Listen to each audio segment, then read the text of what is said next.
tentative de tournage numéro 2. J'avais déjà tourné cette vidéo il y a 2 semaines, mais j'ai eu quelques problèmes de logiciel de montage. Du coup là je vais essayer de la tourner en une seule fois pour pas qu'il y ait de montage, donc je ne sais absolument pas ce que ça va donner, mais on verra bien. Donc cette vidéo se concentrera sur l'écriture. Donc j'avais fait un petit sondage sur Instagram pour savoir si vous aviez des questions à me poser ou non, et si vous aimeriez que j'approfondisse certains points, voilà. Et une d'entre vous m'a demandé ce que j'aimais et ce que je n'aimais pas dans l'écriture. Donc on approfondira ce point plus tard, parce que je voudrais commencer par qu'il y ait une progression un peu logique. Je m'excuse pour le cadre qui est vraiment merdique, hein, mais bon, on fait avec ce qu'on a. Donc pour moi j'ai commencé l'écriture à l'âge de 7 ans. Je ne sais pas trop pourquoi.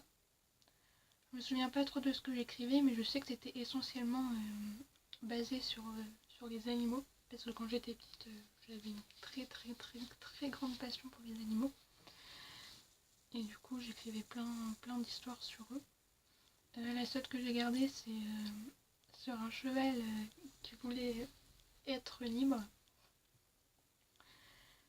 Bon, je vous parle pas de l'orthographe ni de la grammaire, mais voilà, j'avais 7 ans quoi. Après, quand je suis devenue fan d'Harry Potter, donc vers 10-11 ans, j'ai commencé à écrire quelques fanfictions sur Harry Potter. Là non plus, c'était pas très brillant.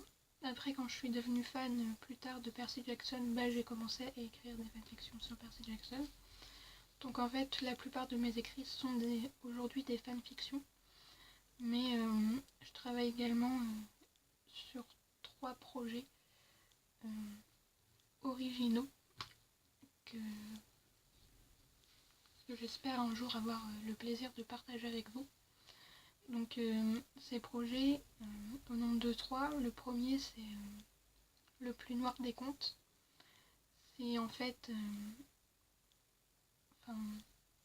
les chapitres sont comme une page de journal de bord où le personnage écrit à la première personne, écrit ses pensées, ses ressentis, ce qui s'est passé durant la journée. Et en fait c'est un homme qui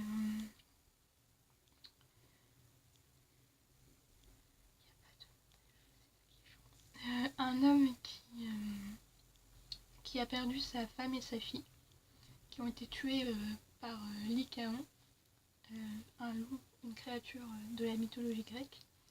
Et donc il cherche à se venger de ce monstre.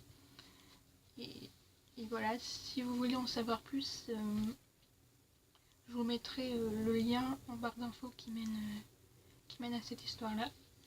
Ensuite, il y a 2 projets que je n'ai pas encore publiés parce que ils me tiennent particulièrement à cœur, et du coup j'ose pas. S'ils me tiennent particulièrement à cœur et que tout le monde les trouve pourris, voilà. Le premier c'est dans l'œil des chasseresses, les chasseresses d'Artémis. Et en fait, là pour l'instant c'est le premier tome. Donc dans ce premier tome on suit 3 jeunes filles différentes. Donc une chasseresse et 2 autres jeunes filles comme vous et moi. Et on suit leur vie quotidienne, leur aventure, etc. Et à un moment donné, leur chemin, leur destin vont finir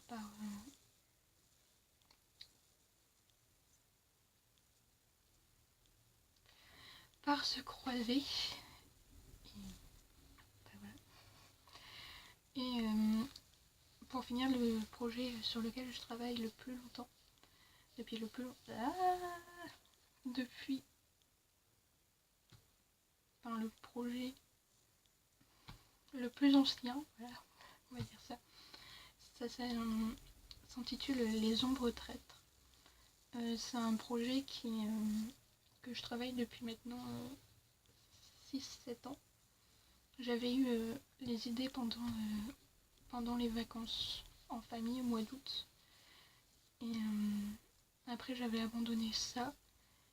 Et j'ai repris il y a 1 an je pense. Et depuis j'essaye de l'écrire parce qu'il me tient vraiment à cœur. Et c'est une dystopie. Et je sais pas si je vous partagerai un jour ou non. J'aimerais beaucoup pouvoir le finir et avoir la chance d'être publié, mais c'est un peu un rêve impossible. Donc ensuite, ce que j'aime et ce que je n'aime pas dans l'écriture. Désolée si cette vidéo est un peu décousue, mais comme je ferai pas de montage, c'est la merde.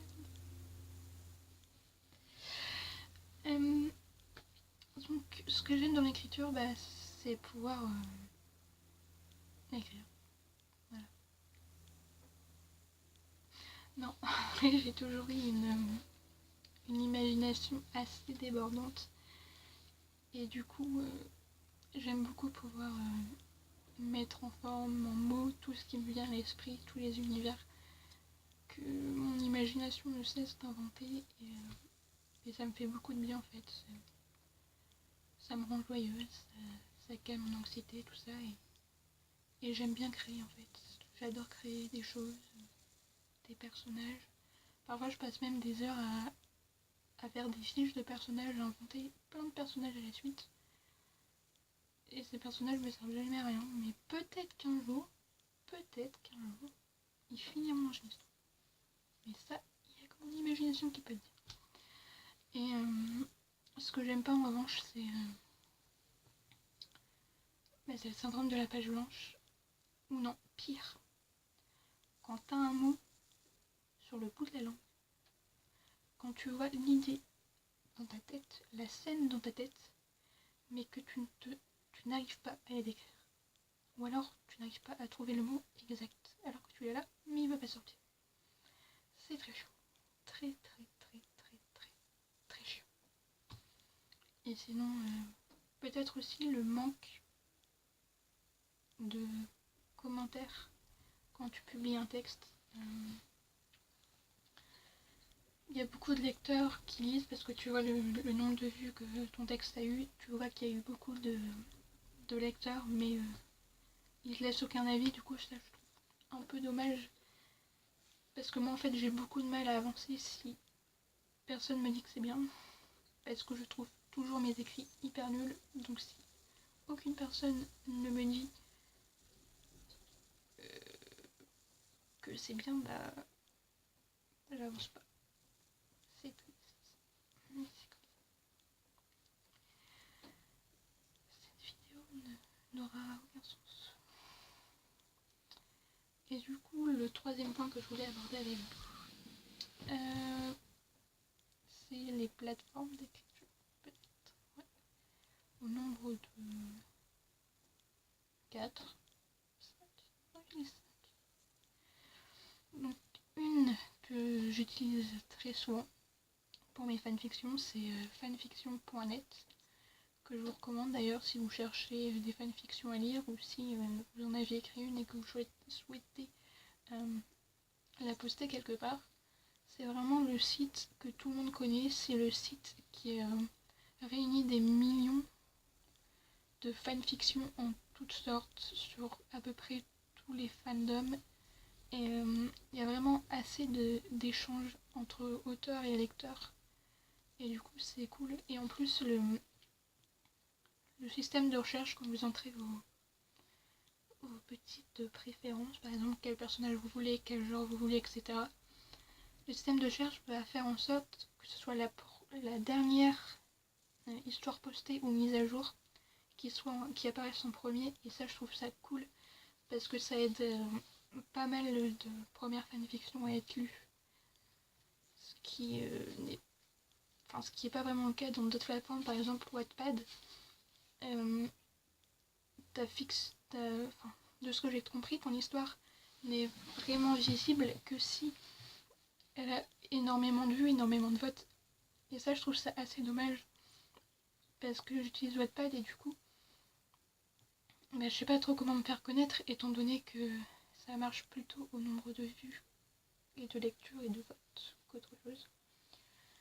Mais sinon, oui, Wattpad c'est cool, puisque ça permet aussi de découvrir des écrits originaux, pas seulement des fanfics, même si maintenant il y a de plus en plus de fanfics sur tous les sujets sur Wattpad. Il y a aussi de très beaux écrits originaux et ça vaut le coup. La troisième, alors là c'est 2 plateformes que je teste en ce moment. 3 plateformes que je teste en ce moment. Il n'y aura pas de montage, mais ce sera n'importe quoi. Désolée. La première, c'est PEP, ou PIP, je ne sais absolument pas comment ça se prononce. Ça s'écrit P-E-E-P. C'est assez cool comme concept, puisque c'est comme si vous créiez...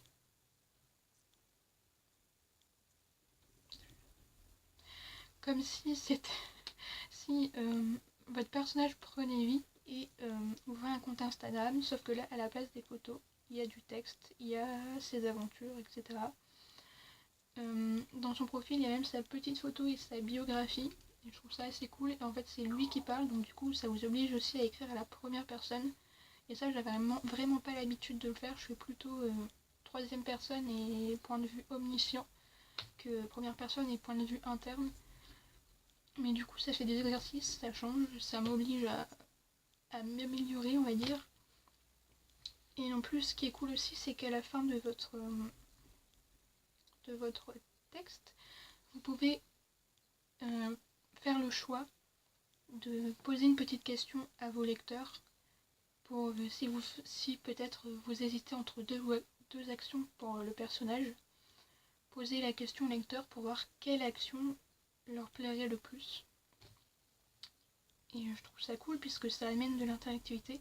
Et en plus, comme c'est une plateforme assez neuve que tout le monde commence à découvrir, il y a encore beaucoup d'échanges, de commentaires, de lectures et tout ça, donc c'est assez cool pour le moment. Ensuite, la deuxième c'est Scribd. Scribd, j'ai pas réellement testé en profondeur, mais ce qui m'a plu, c'est le fait que lorsque vous écrivez un texte, si vous mettez dans les paramètres premier jet, la personne qui va vous lire aura l'occasion de faire des remarques tout au long du texte, parfois pour donner peut-être des commentaires sur le style, ou sur la grammaire, ou sur l'orthographe. Et ça, pour quelqu'un qui a du mal à se relire, comme moi, et qui fait souvent des fautes d'orthographe par inattention ou parce que voilà, on n'est pas tous forts en orthographe, ça aide vachement. Et du coup, ouais, je trouve ça plutôt cool aussi. Il n'y a que des choses cool, c'est cool. La troisième et dernière, alors là je l'ai pas encore testée, mais je pense qu'elle va être bien. C'est une plateforme d'écriture qui, je ne me trompe pas, s'appelle Inédit. Et en fait, c'est une plateforme d'écriture collaborative. Ce qui veut dire que la plateforme va lancer un texte, il va écrire un petit texte, voilà, il va le publier, et ils vont vous inviter, vous encourager à écrire la suite. Et une fois que vous aurez écrit la suite, la grammaire, et il y a peut-être d'autres personnes qui vont être intéressées par ce sujet-là, par ce texte, parce que vous avez écrit, et du coup, ils vont aussi écrire la suite. Et au fur et à mesure, ça va former une histoire collaborative. Enfin, il y aura plein de gens qui auront écrit à leur tour et tout ça. Et c'est cool, franchement c'est cool parce qu'on a tous des styles différents. En écrivant, on a tous l'impression d'être tous plus ou moins seuls. Et du coup, c'est cool de voir que d'autres personnes partagent la passion, d'autres personnes écrivent, d'autres personnes voilà quoi, enfin je trouve que l'écriture aussi c'est pour partager et du coup cette plateforme elle semble plutôt cool. J'ai pas encore eu le temps d'essayer mais franchement si vous avez un peu de temps, allez jeter un coup d'œil. Vraiment. De toute façon je mettrai tous les liens en barre d'infos, en bas là. Et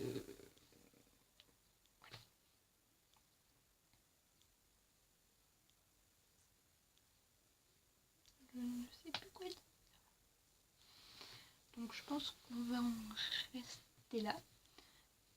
Si vous avez envie de partager avec moi, de parler écriture, tout ça, vous pouvez me laisser un commentaire ou me contacter sur mes autres réseaux sociaux comme Twitter et Instagram.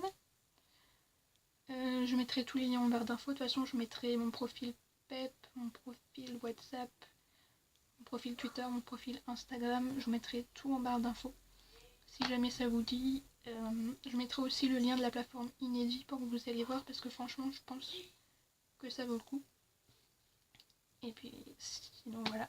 J'espère que cette vidéo vous a plu. J'espère que ce manque de montage vous a plu.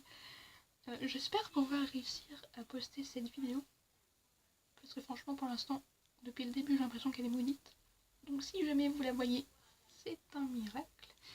N'hésitez pas à aimer ma vidéo, à vous abonner à la chaîne si ça vous a plu. Et puis on se dit à je ne sais quand pour une nouvelle vidéo.